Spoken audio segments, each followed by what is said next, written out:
अब लोग निकल जाइए वरना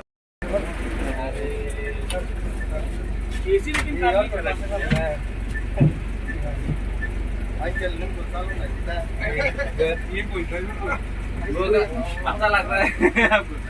नहीं देखो, मैं आपको एक बात कहना चाहता हूँ, ये सब चीज़ ना सबको सीखना चाहिए। आप महाराजा हो या कोई भी हो, किसान का बच्चा हो, गरीब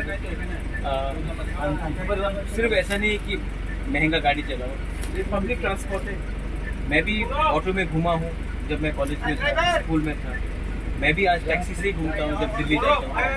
तो मुझे भी लगा कि चलो अगर ये बस इतना सा के लिए अप एंड डाउन करेगा तो मुझे भी देखना चाहिए कैसा है, ड्राइवर के लिए कैसा लगता है, सबके लिए कैसा लगता है। तो ये सब मुझे देखना चाहिए इसके लिए।